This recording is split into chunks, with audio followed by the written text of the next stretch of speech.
Aria Bennett stepped into Wing B of the hospital shortly after her shift began, clutching her bag of medical tools. The polished floors gleamed under bright fluorescent lights, and the soft hum of monitors filled the air. Doctors in crisp white coats moved briskly past her, while families clad in designer clothes paced nervously in the marble-floored waiting areas. The scent of antiseptic mingled with expensive cologne, and Aria felt the weight of the space pressing down on her. Here, among the wealthiest and most prominent patients, she was a quiet figure in plain scrubs, her modest demeanor barely noticed.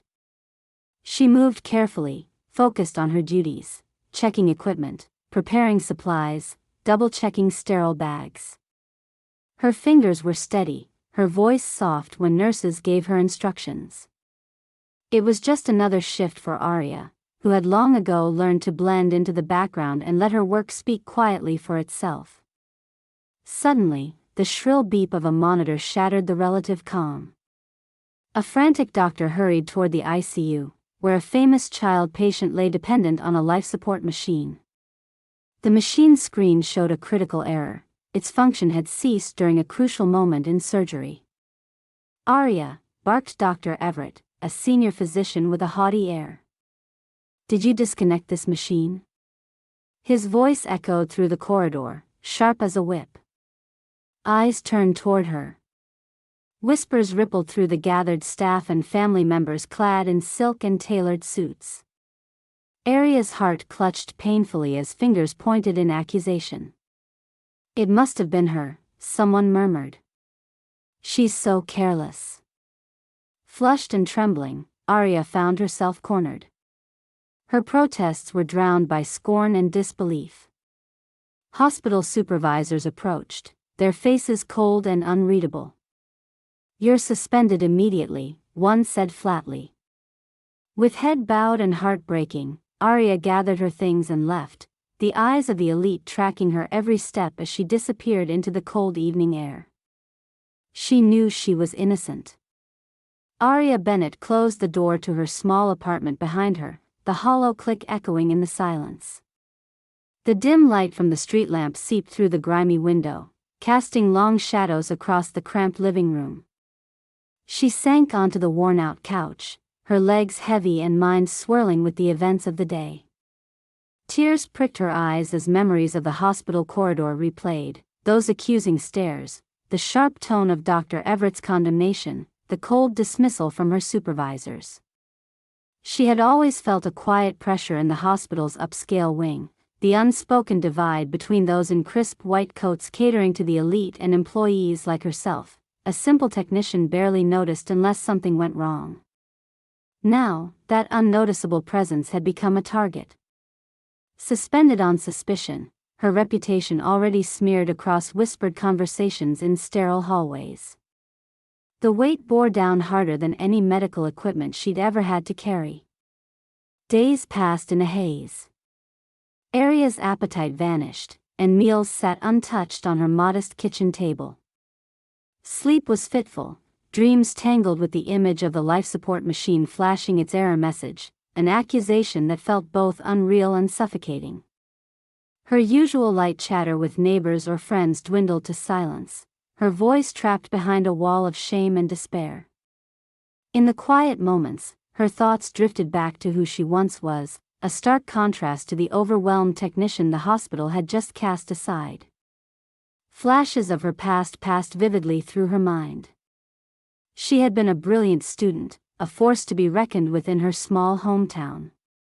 At the local college, her textbooks were dog-eared and notes full of diligent questions. Professors recognized her quickly for her sharp intellect and unwavering dedication. She dreamed of becoming a doctor, saving lives rather than just supporting those who did. But when her mother fell ill unexpectedly, the dream fractured. The medical bills piled up, and Aria's education slipped away beneath the crushing weight of necessity. "Aria, you have to work," her mother had insisted, her voice a mixture of pride and pain. "I can't afford your schooling anymore. I need you now." Those words had changed everything. Aria took any odd job she could find in hospitals, clinics, or care homes, always trying to balance earning with being at her mother's side. The nights were long, filled with the hum of machines and whispered prayers for a mother too ill to leave their apartment alone. She survived on little sleep, caffeine, and determination, the years blurring under the strain.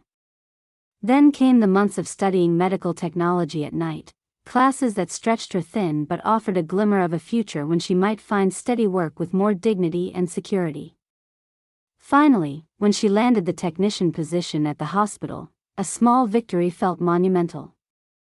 She thought she had climbed just high enough to breathe easier, to build a life not shadowed by constant worry. But betrayal and judgment shattered that hope.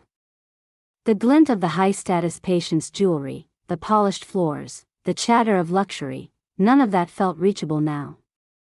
Instead, they were reminders of a world where she was always other, always suspect.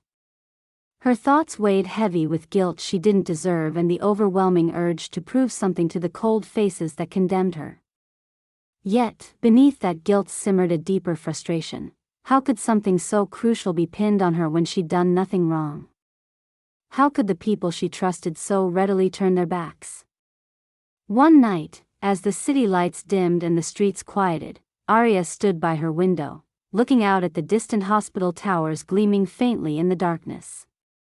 The life of the elite, so close but so impossibly distant. A surge of quiet resolve stirred within her as she clenched her fists. Tomorrow, she told herself, she would find a way to make them listen. Not with anger, but with facts. Because she knew the truth was on her side. Her exhale was barely a whisper, a fragile promise against the storm of uncertainty, yet it awakened something she thought lost. The same tenacity that had fueled years of struggle and sacrifice. The determination to reclaim not just her job, but her dignity. For now, the nights would be long, and the weight heavy, but Arya Bennett would not disappear quietly into the shadows. Not this time. Arya sat at the edge of her bed, the notes she'd jotted down swirling in her mind like pieces of a puzzle begging to be put together. It was late, the kind of late where the hospital outside her window emitted a faint blue glow, and the street below had quieted to a near whisper, but her mind refused to settle. There was something about that night, something she'd overheard during the hectic shift before the incident, that didn't align with Dr. Everett's accusation. She remembered a hushed conversation between two nurses near the ICU station, faint enough to almost miss but clear enough to catch a phrase, switched patients during round change. The timing didn't sit right with her. How could the malfunction occur at the exact moment she was miles away, double-checking the emergency cart in the adjacent ward? Driven by that nagging doubt, Arya summoned her courage the following morning and called her supervisor, nurse manager Helen Brooks. The phone rang twice before Helen's brisk voice filled her ears. "Arya, what is it now?" Helen's tone was curt. I think there's a detail that might clear things up, about the malfunction during the surgery," Arya began cautiously. "I overheard a nurse mention switching patients around the time of the error, which doesn't fit with my being near the machine. Could we review the shift logs or security footage?" There was silence on the line, then a sigh. "Arya, the investigation is ongoing, and as of now, we're certain the malfunction was due to technician error. There's nothing more I can say." Frustration flared hot in Arya's chest, but she softened her voice. "I just want to help clear this up. I'm willing to cooperate however I can." But Helen's tone cut through. "We'll contact you if anything changes. Until then, please respect the suspension." The call ended before Arya could respond. Her hands trembled. She felt stuck between the cold wall of bureaucracy and the insistent need to prove her innocence. Determined not to surrender, Arya decided she had to act herself. That evening, under the veil of darkness and quiet, she returned to the hospital. The sprawling institution seemed different at night, less intimidating, quieter, more approachable. She navigated the halls until she found Tom, the night shift security guard she often saw during her breaks. "Tom," she whispered hesitantly, "I need your help. I know I'm suspended and all, but there's something important I have to see, footage from the ICU cameras the night of the malfunction." Tom's eyes narrowed, glancing around to ensure no one else overheard. "You're serious?" "Yes. Please. You're the only person I trust there." Tom hesitated, then nodded slowly. "Follow me." They moved through a side corridor leading to the security office. Inside, multiple monitors flickered with grainy images from various parts of the hospital. The air smelled faintly of old coffee and machine warmth. "Which tapes?" Tom asked. Arya produced a small note with the date and approximate time. Together, they fast-forwarded through the footage. As the images played, Arya's heart pounded harder.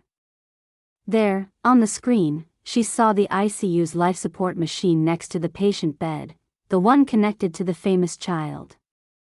At one point shortly before the alarm, the camera captured a nurse, wearing the hospital's teal uniform and white cap, carefully disconnecting the machine's power cable.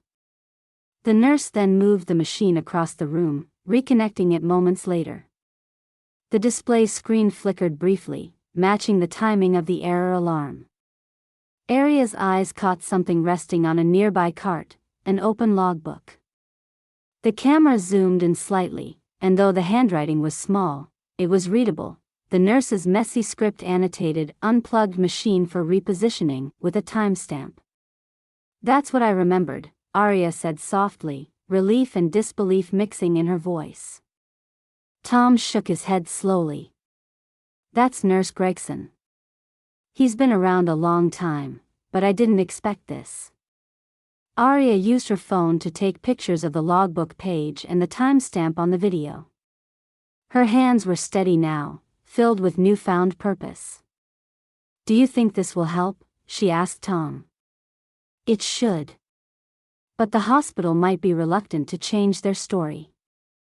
"I have to try," Arya said firmly. The next morning, she gathered herself and called Nurse Manager Brooks once again. This time, her voice was calm but firm. "Helen, I have clear evidence from the security footage and the nurse's logbook that the disconnection happened not because of me, but during the machine's repositioning by another staff member. I'm willing to share this proof." Helen's pause on the other end of the line told Arya everything she needed to know: skepticism, reluctance, but also the weight of undeniable facts. "Send it in, Arya. I'll review everything." With the pictures and timestamps compiled neatly on her phone, Arya sent the evidence and waited, fingers crossed and heart pounding. The silence that followed was unlike any other. The hospital buzzed with activity around her, but for Arya, it was the stillness before a storm, the uncertain moment when truth wavered and eventually swayed. As she sat at her table in the dim light of her apartment, she glanced once more at the images. The precise timing, the handwritten note in the logbook, the nurse's silhouette, all pieces fitting together in a way that finally told a story different from the one she had been forced to wear like a scarlet letter. Not long after, a brief message pinged on her phone: "Received your files. We'll assess the information." Though it was a small acknowledgement, it reignited a spark within Arya, a belief in the possibility of clearing her name, not through pleading or silence, but through undeniable truth. The hospital's weekly staff meeting was always a tense affair, held in a spacious conference room with floor-to-ceiling windows overlooking the city skyline. The air inside was thick with the mingled scents of coffee and printed reports. Doctors, nurses, and administrative staff filled the seats, many discussing ongoing cases or hospital policies. Arya, though officially suspended, managed to secure a seat as a visitor, her presence barely noticed at first amid the bustle. She clutched the folder containing the photos of the nurse's logbook and the time-stamped security footage, her pulse quickening. She rehearsed her words quietly in her mind, determined to present her evidence calmly and clearly, even under the critical gazes she expected. Dr. Everett, poised near the front, engaged in conversation with nurse manager Helen Brooks. Both wore expressions laced with thinly veiled skepticism, eyes flicking intermittently toward Arya. When the meeting moderator called the room to order, Arya took a slow breath and raised her hands slightly. The room stilled, surprised murmurs rippling among some staff. "Arya," Helen said sharply, "you're suspended and not on the agenda to speak today." "I understand," Arya replied steadily. "But I have information that directly relates to the recent incident in Wing B. If you allow me a moment, I can share proof that clears up the misunderstanding." A silence fell. Dr. Everett glanced at Helen, both weighing the option. Finally, Helen nodded, a hint of reluctance in her voice. "Very well. 2 minutes." The room shifted focus as Arya arranged her materials on the table. She started with a brief recounting of the night, the malfunction, the immediate accusation, and her suspension.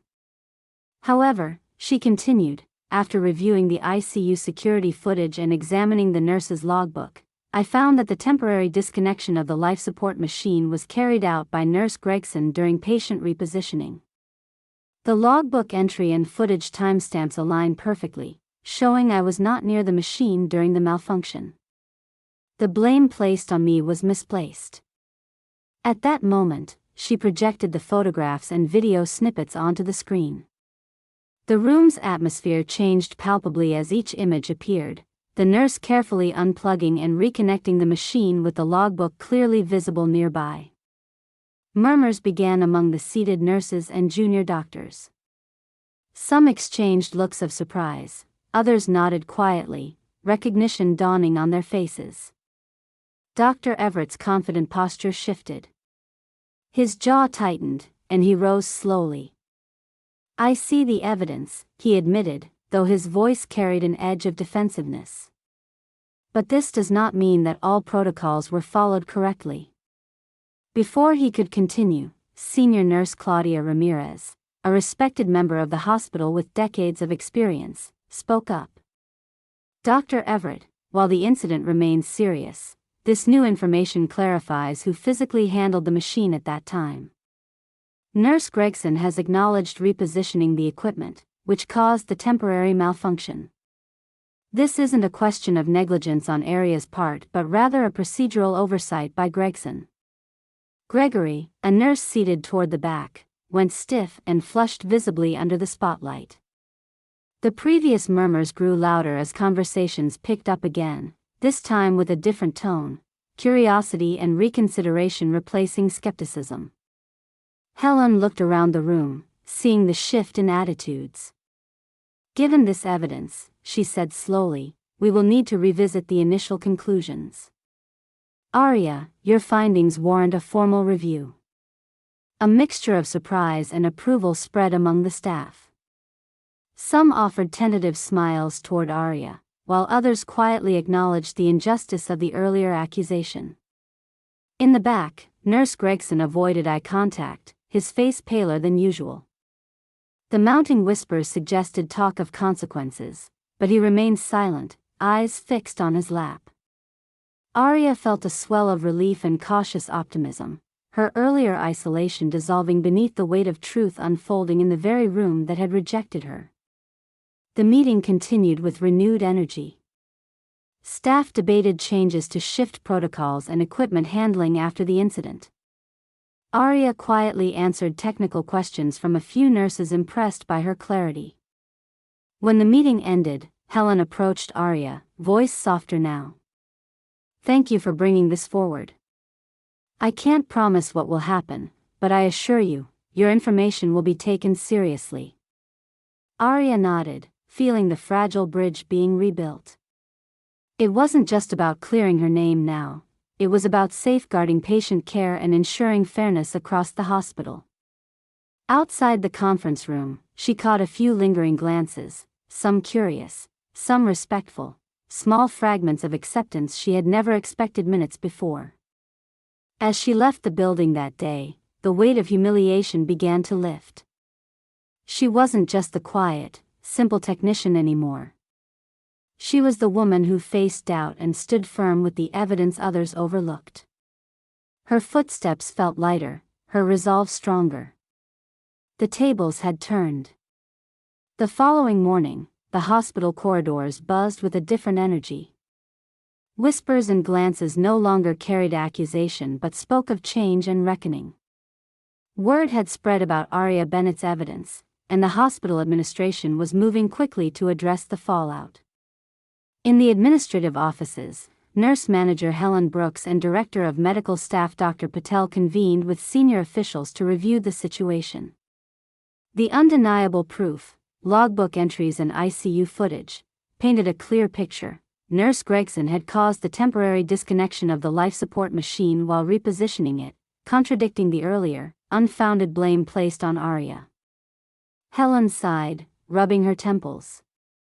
We owe Aria an apology, and some form of restitution. Her suspension was unjust. She looked toward Dr. Patel. Action will need to be swift. This is a matter of both patient safety and staff morale. Dr. Patel nodded gravely. Agreed. Nurse Gregson will be suspended immediately pending a full review of his conduct. Protocols must be reinforced hospital-wide to prevent similar mistakes. And Aria, she deserves recognition, not blame. Within hours, formal notices circulated. Nurse Gregson was suspended for negligence, and the hospital announced a review of equipment handling procedures. The internal memo also extended a formal apology to Aria Bennett for the unfounded accusations and suspension. Meanwhile, Aria received the message in her modest apartment. She read the words aloud, the official apology echoing in the quiet room. A weight lifted from her chest. But more than that, was the startling news that the hospital was offering her reinstatement, not just her old position, but a place in a specialized training program to enhance her skills and advance her career. It was an unexpected gesture, one that hinted at the respect she had earned through her perseverance. At the next staff meeting, an event open to the entire hospital team, Dr. Patel took the floor.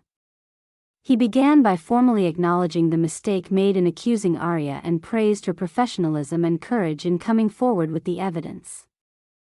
Such integrity and commitment to patient safety are qualities we aim to foster, he said warmly. Aria Bennett embodies these values. I am pleased to announce that she will continue her work here, with support and opportunities to grow. A ripple of applause filled the room. Many who once doubted Aria now looked at her with admiration. Faces that had been indifferent or dismissive now offered nods and smiles. The invisible barrier that had divided her from the rest of the hospital staff had begun to crumble. As Aria stood among her peers, a mix of emotions swirled within her: relief, pride, cautious hope. Senior nurse Claudia Ramirez approached her afterward, placing a gentle hand on her shoulder. You did what few would, Aria, Claudia said quietly. You stood for the truth when it mattered most. Aria smiled, words caught in her throat. Thank you. I just wanted to be heard. The next days found Aria settling back into her role with renewed vigor. She dove into the specialized training program offered, absorbing knowledge and skills that were once out of reach. Her days filled with purposeful work, and her nights with a growing confidence. One afternoon, as she passed the hospital entrance, she noticed Dr. Everett waiting near the door. He approached her, his expression uncharacteristically subdued. Aria, he said quietly. I owe you an apology. I was too quick to judge, and I let assumptions cloud my judgment. You deserve my respect. Aria nodded, accepting the words without rancor. Thank you, Dr. Everett. I hope we can move forward. A genuine smile flickered on his lips. We will. Walking out of the hospital shortly after, Aria felt a new lightness in her step. She was no longer just the quiet technician wearing plain scrubs, overlooked in the hallways. Today, she was someone recognized for her abilities, resilience, and integrity. Her head held high, she stepped into the bustling city beyond the hospital doors, not invisible anymore but a respected and valued member of the team, a professional whose voice mattered, who had reclaimed her place through truth and courage. The journey had been difficult, but it had shaped her into someone stronger. And as the sun set over the skyline, Aria Bennett knew she was ready for whatever challenges lay ahead.